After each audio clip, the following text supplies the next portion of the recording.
तो आज हम लोग पढ़ने वाले हैं क्लास 12 का पॉलिटिकल साइंस का जो ऑल चैप्टर से जो हम लोग का सब्जेक्टिव जो कंप्लीट कर रहे हैं, तो उसका पार्ट नंबर आज हम लोग पढ़ेंगे 9। जी हाँ, आज हम लोग पार्ट पढ़ेंगे 9। और इससे पहले हम लोग 8 वीडियो बना चुके हैं, जाकर इसको देख लेना प्ले लिस्ट में, बहुत ही ज़्यादा इम्पोर्टेंट था। और ये जो सीरीज जो मैं चला रहा हूँ, ठीक है, सब्जेक्टिव का, अगर आप इसको रेगुलर कर रहे हैं तो मैं 100%, जी हाँ 100% गारंटी के साथ बोल सकता हूँ कि इससे बाहर सब्जेक्टिव क्वेश्चन नहीं पूछे जाते हैं और नहीं पूछेंगे, ठीक है, क्योंकि मैं सारा का सारा बता रहा हूँ। इससे पहले हम लोग 8 वीडियो बना चुके हैं और ये 9वां वीडियो है, ठीक है। और 81 नंबर से आज हम लोग शुरू करेंगे। तो इससे पहले 80 क्वेश्चन हम लोग बता चुके हैं। अगर नहीं देखे तो एक बार जाकर देख लेना, क्योंकि बहुत ही इंपॉर्टेंट था। क्योंकि अगर आप देख रहे हैं अभी से पढ़ रहे हैं तो अच्छी बात है। लास्ट टाइम में तो सब यही खोजते कि चलिए बस कोई ऐसा टॉपिक बता दो कि डायरेक्ट एग्जाम में आ जाए, लेकिन ऐसा नहीं होता। उसके लिए थोड़ा तो मेहनत करना ही पड़ेगा ना। तो इसलिए इसको थोड़ा देख लीजिए। अगर आप इसका पीडीएफ भी लेना चाहते हैं तो पीडीएफ भी दे रहे हैं, लिंक डिस्क्रिप्शन में मिलेगा, वहाँ से आप पीडीएफ भी ले सकते हैं। तो चलिए बिना देर के वीडियो को स्टार्ट करते हैं। तो सबसे पहले बोला जा रहा है क्या, 81 नंबर में प्रतिवर्ष, क्या बोला जा रहा है, प्रति मतलब प्रतिवर्ष 10 सितंबर को संपूर्ण विश्व में मानव अधिकार दिवस के रूप में क्यों मनाया जाता है। मानव जो दिवस है कब मनाया जाता है, 10 सितंबर को। तो संपूर्ण विश्व में मानव अधिकार दिवस के रूप में क्यों मनाया जाता है, इसको उत्तर देना है, ठीक है। तो क्यों मनाया जाता है, अगर आप लोग जानते हैं तो ज़रूर बताना, ठीक है। चलिए इसका आंसर देखते हैं। 10 सितंबर को संपूर्ण विश्व में मानव अधिकार दिवस के रूप में इसलिए मनाया जाता है कि क्योंकि 10 सितंबर 1948 को मानव अधिकार का घोषणा पत्र स्वीकार किया था। इस घोषणा पत्र के द्वारा संयुक्त राष्ट्र के सदस्य देशों की सरकारों से यह अपेक्षा की जाती थी कि वे अपने नागरिकों का आदर करेगी और मानव अधिकार के अधिकार में जो भी सभी मनुष्य को मानव होने के नाते मिलने ही, ठीक है, मिलनी ही चाहिए। मतलब इसका कहने का मतलब ये है कि जो मानव अधिकार जो दिवस था क्यों मनाया जाता है, यानी कि उस दिन मानव का जो इंसान का जो सरकार से जो मांग था वो पूरा हुआ था। मानव का अधिकार हुआ था कि हम लोग मानव है, हमें यहाँ रोड चाहिए या कुछ भी चाहिए, हमें दाल चावल चाहिए या हॉस्पिटल चाहिए या स्कूल चाहिए, ये सब जो मानव जो अधिकार था ना, ये मिला था, ठीक है।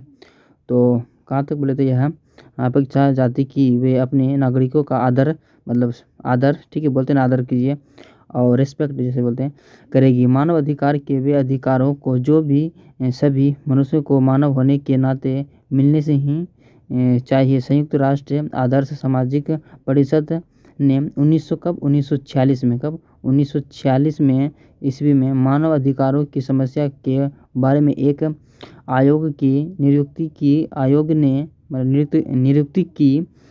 ने 1948 में, फिर कब, 1948 ईस्वी में अपनी रिपोर्ट संयुक्त राष्ट्र की महासभा को प्रदान किया। यानी जो सभा एक तो होता है छोटा, लेकिन उससे बड़ा क्या हुआ, महासभा में प्रदान किया, यानी उसको दे दिया, ठीक है। और संयुक्त राष्ट्र की महासभा ने 10 सितंबर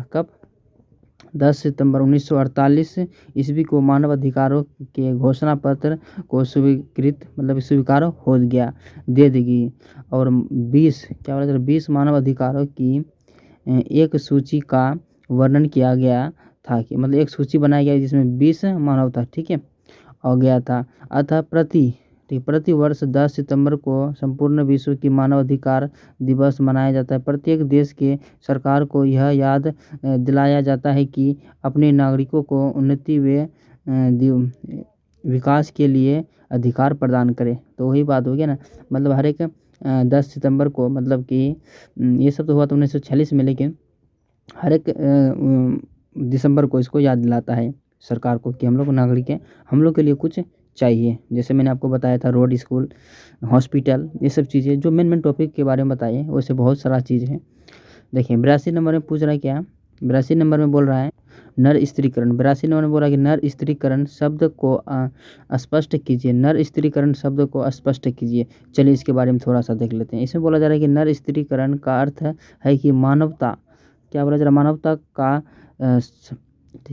संहार करने वाले अस्त्र शस्त्र का निर्माण, यानी अस्त्र जो मारने वाले होते हैं ना, अस्त्र शस्त्र, यानी शस्त्र मतलब हो गया जैसे कि तलवार वगैरह सब बोलते हैं ना, निर्माण बंद होवे और अग्निविक शास्त्रों पर प्रतिबंध लगाए, यानी कि इसे मारकाट जो शास्त्र उस्त्र जो उठाने मतलब कारोबार जो करते हैं इस पर क्या लगाने के लिए बोल रहा है, प्रतिबंध लगाने के लिए बोल रहा है। और विश्व के अनेक देशों ने अणुबम तथा और हाइड्रोजन बम बना लिए, ठीक, मतलब हाइड्रोजन विश्व के देश बना लिए हैं और कुछ बनाने के लिए तैयारी कर रहे हैं। इसमें अंतर्राष्ट्रीय शांति को दिन प्रतिदिन खतरा बढ़ रहा है, मतलब हमारे देश को बाहर से खतरा क्या हो रहा है, बढ़ रहा है, दिन पर दिन बढ़ रहा है। एक देश द्वारा बनाए गए संहारक शस्त्र का उत्तर दूसरा, ठीक है, दूसरा होना चाहिए, दूसरा लिखा है, दूसरा देश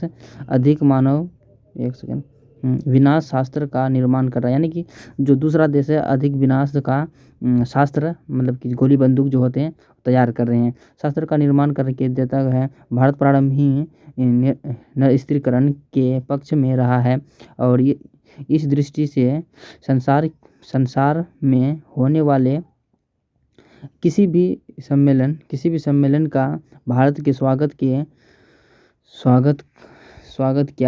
किया है। 1961 ईस्वी में भारत ने अणुबम न बनाने का प्रस्ताव संयुक्त राष्ट्र संघ की साधारण सभा में रखा था। जेनेवा एक जगह का नाम है।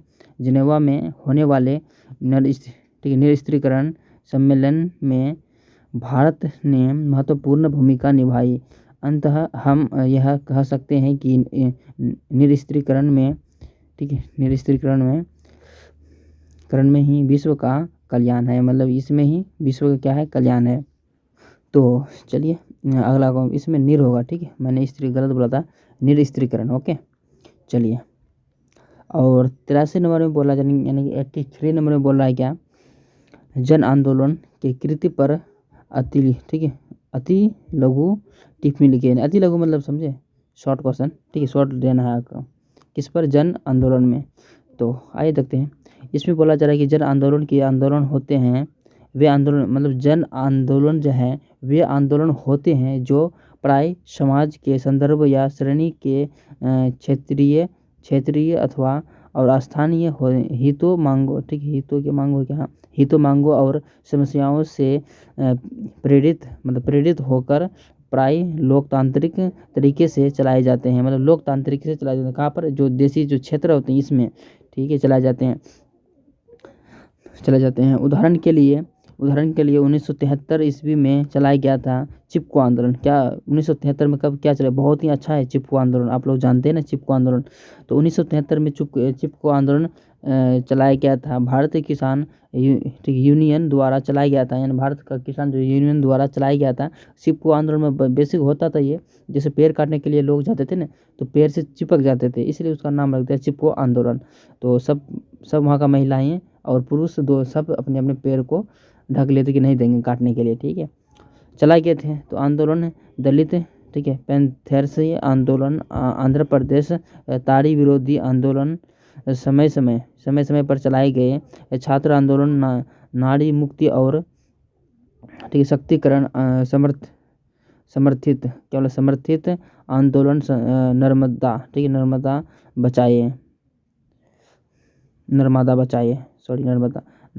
बचाए आंदोलन आदि जन आंदोलन के उदाहरण है, ठीक है, इसके यहाँ आंदोलन का उदाहरण है, ठीक है, किसका, चिपको आंदोलन का।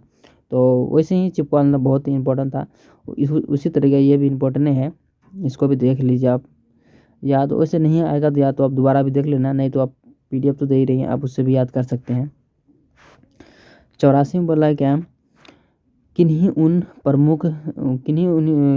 उन प्रमुख नेताओं का उल्लेख कीजिए जिन्होंने समाज के दलितों के कल्याण के लिए प्रयास किया, यानी जो गांव समाज के जो दलित समझते हैं छोटे जात, तो उसके लिए कल्याण किया, यानी उसके लिए कल्याण किया, नहीं तो मुसीबत में थे, मतलब सिंपल से अगर अपनी भाषा में समझे तो, ठीक है।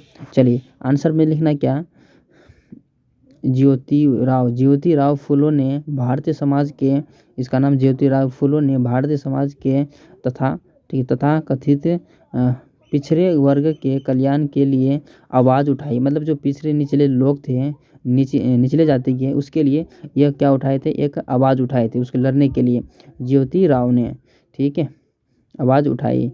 और संकलन, ठीक है, संगठन बनाए, मतलब एक संगठन बनाए, सब मिलकर संगठन बनाए और लेख लिखे। और क्या लिखे, लेख लिखे हुए ब्राह्मण, ठीक है, ब्राह्मणवाद के कट्टर विरोधी थे। मतलब कि जो बड़े बड़े जात थे ना, उसके एकदम बिल्कुल अपोजिट हरामी थे, मतलब कट्टर उसके लिए क्या थे, विरोधी थे। चलिए 2 नंबर में लिख देना, और क्या, मनमोहन, ठीक है, मोहन सॉरी यार भाई। तो दूसरा नंबर में लिखना है क्या, मोहनदास, क्या नाम है, मोहनदास करमचंद्र गांधी। मतलब ये जो महात्मा गांधी का नाम क्या है, पूरा नाम है मोहनदास करमचंद गांधी। उन्होंने हरिजन नाम से पत्रिका और छूआछूत मतलब छुआछूत जो मानते थे, और उन्मूलन और तथा कथित हरिजनों कि जिन्होंने प्राय दलित कहा जाना अधिक सही माना जाता है, कल्याण के लिए बहुत प्रयास किया। मतलब ये किताबी भाषा में अगर पढ़ोगे ना, आपको समझ में भी नहीं आएगा, मुझे भी समझ में नहीं आता कभी कभी।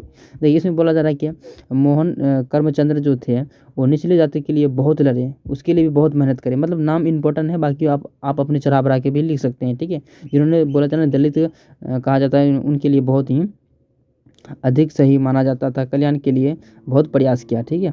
चलिए अब तीसरा नंबर देखते हैं। तीसरा नंबर में आपको लिखना है क्या, डॉक्टर भीमराव अम्बेडकर। ये तो यार मेरे भी आई है, मेरे लिए भी, ठीक है, बहुत अच्छा आदमी था डॉक्टर भीमराव अम्बेडकर, ठीक है।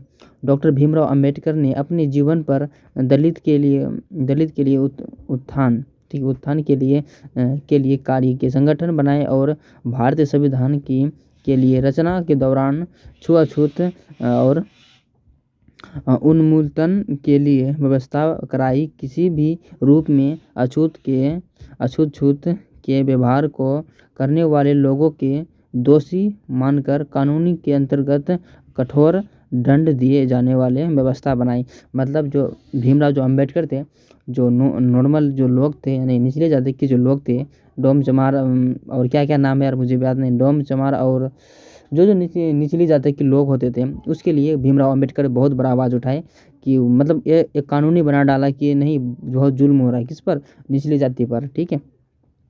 चलिए, और 4 नंबर का नाम है काशीराम। ये भी बहुत बड़ा लड़ने वाला था, लड़ाकू थे, ठीक। क्या नाम था, काशीराम ने डॉक्टर भीमराव अम्बेडकर जैसे महान समाज सुधारण को अपना आदर्श और प्रेरणा स्रोत मानकर बहुजन समाज पार्टी की रचना की। यह दल अनेक संपूर्ण जीवन की कार्यरत कहा आज भी यह दल अनेक कल्याण के लिए कार्यरत है।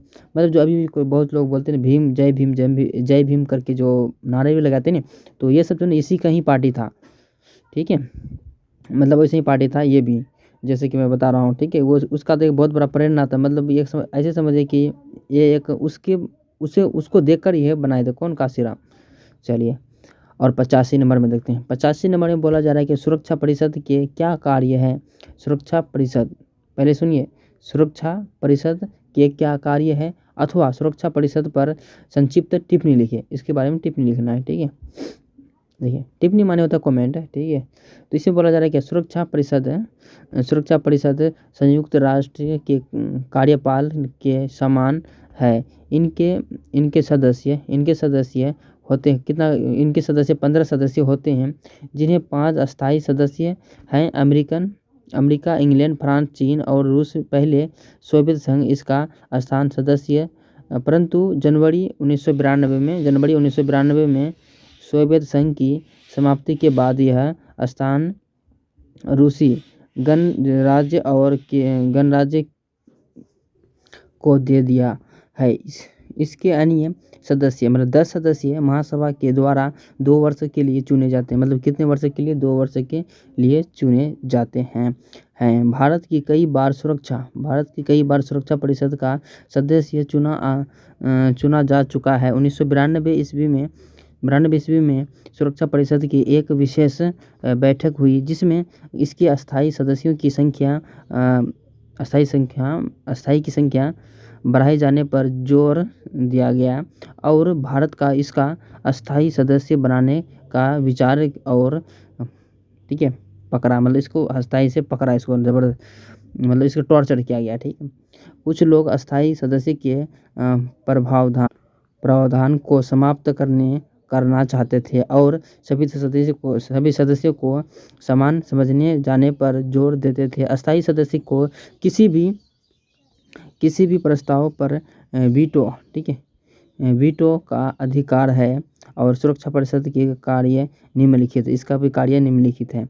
ये लॉन्ग शॉर्ट सब क्वेश्चन इसमें है। ठीक है, यह विश्व की शांति स्थापित करने के लिए है, उत्तरदायी और किसी भी मामले पर जो विश्व शांति के लिए खतरा बना हुआ है और विचार कर सकती है। 2 नंबर में लिखना, यह किसी भी देश द्वारा भेजी गई किसी भी शिकायत पर विचार करती है और मामले या झगड़े का निर्णय करती है। 3 नंबर में लिखना क्या, सुरक्षा परिषद अपने प्रस्तावों या निर्णय को लागू करवाने के लिए सैनिक कार्यवाही भी कर सकती है। और बोला जा रहा है इसमें क्या, इराक के विरोध सैनिक कार्यवाही का निर्णय सुरक्षा परिषद ने लिया है। ठीक है, चलिए। और 86 नंबर में पूछ रहा है क्या, संयुक्त राष्ट्र महासचिव पर संक्षिप्त टिप्पणी लिखी। संयुक्त राष्ट्र का महासचिव पर संक्षिप्त टिप्पणी लिखिए। देखिए, संयुक्त राष्ट्र महासचिव कार्यों का संचालन करने के लिए एक सचिवालय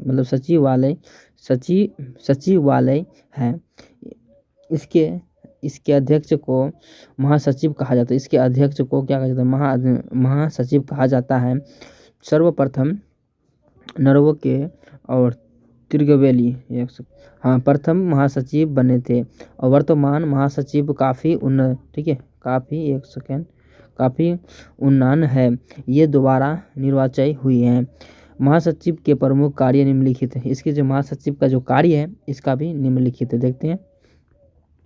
महासचिव की सुरक्षा परिषद के आर्थिक तथा सामाजिक परिषद आदि को बैठकों को आमंत्रित करता है। और 2 नंबर में लिखना है कि संघ विभिन्न अंगों के द्वारा लिए गए निर्णय को लागू करता है। 3 नंबर में लिखना है कि यदि विश्व में कहीं भी शांति को खतरा पैदा होता है तो उसकी सूचना सुरक्षा परिषद को देता है। 4 नंबर में लिखना है क्या, सचिवालय के सारे कार्यों को रिपोर्ट महासभा को देता है। 5 नंबर में लिखना है कि अंतर्राष्ट्रीय विवादों को सुलझाना, अंतर्राष्ट्रीय समस्या का सर्वेक्षण, अंतर्राष्ट्रीय गोष्ठियों का आयोजन आदि। ठीक है, तो ये सब हो गया इसका किसका, महासचिव का कार्य। चलिए 87 नंबर में क्या पूछ रहा है, मतलब 87 नंबर में संयुक्त राष्ट्र के सिद्धांतों का वर्णन करिए। मतलब संयुक्त राष्ट्र के सिद्धांतों का वर्णन करें। तो संयुक्त राष्ट्र के सिद्धांतों का संयुक्त राष्ट्र अपने उद्देश्यों की सिद्धि के लिए निम्नलिखित सिद्धांतों का अनुसार कार्य करता है। मतलब इसके जो कार्य है देखते हैं, इसका कार्य क्या क्या है। पहला, संयुक्त राष्ट्र संयुक्त सभी सदस्यों का प्रभुत्वता ठीक है, प्रभुत्वता और समानता के सिद्धांतों में भी विश्वास रखता है। और सभी 2 नंबर में लिखना, यह सभी सदस्य राष्ट्रों का यह कर्तव्य है। इन चार्टर के अनुसार उसकी जो जिम्मेदारियां हैं वे ईमानदारी के साथ निभाती है। क्या, ईमानदारी के साथ निभाती है। 3 नंबर में लिखना है क्या, सभी सदस्यों राष्ट्र अपने विवादों का पिटारा शांतिपूर्वक तरीके से करें। 4 नंबर में लिखना है कि अन्य राष्ट्रों के अखंडता और राजनीतिक स्वाधीनता का आदर करें। और 5 नंबर में लिखना क्या, संयुक्त राष्ट्र चार्टर के अनुसार कोई भी कार्यवाही करे तो सभी सदस्य राष्ट्रों का उनकी सहायता करनी चाहिए। और 6 नंबर में लिखना है क्या, संयुक्त राष्ट्र उन मामले में हस्तक्षेप नहीं करेगा जो अनिवार्य के रूप में किसी भी राज्य की आंतरिक अधिकार क्षेत्र में आते हैं। और चलिए 88 नंबर में पूछ रहा है क्या, पहला गुटनिरपेक्ष सम्मेलन कब हुआ और कहाँ हुआ था? यह कौन सी 3 बातें हैं? चलिए इसका परिभाषा दे या टिप्पणी लिखे। देखिए, पहला गुटनिरपेक्ष सम्मेलन 1961 में कहाँ हुआ था? 1961 ईस्वी में, और ठीक है, बेलग्रेड में हुआ था। कहाँ पे? बेलग्रेड में हुआ था। 2 नंबर में लिखना कि पहला गुटनिरपेक्ष सम्मेलन कम से कम निम्नलिखित 3 बातों से ठीक है परिणति है, परिणति है, मतलब परिणति ना, ठीक है, परिणति था। पहला, 5 देशों भारत की, मिस्र और युगोस्लाविक और ठीक है इंडोनेशिया तथा घाना, ठीक है, घाना के बीच सहयोग, ये इंडोनेशिया हो गया। 2 नंबर में लिखेंगे शीत युद्ध का प्रसार और इसके बढ़ने हुए और दायरे को रोकना। 3 नंबर में हो जाएगा कि अंतर्राष्ट्रीय फलक पर कई नव स्वतंत्र ठीक अफ्रीकी राष्ट्रों का नाटकीय उदय के चुका था। सन 1960 में तक 16 नई अफ्रीका देश के संयुक्त राष्ट्र में सदस्यों की संग्रह कर चुके थे।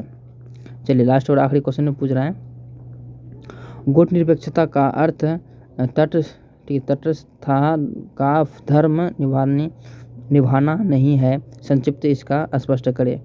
देखिए, गुटनिरपेक्ष का अर्थ होता है कि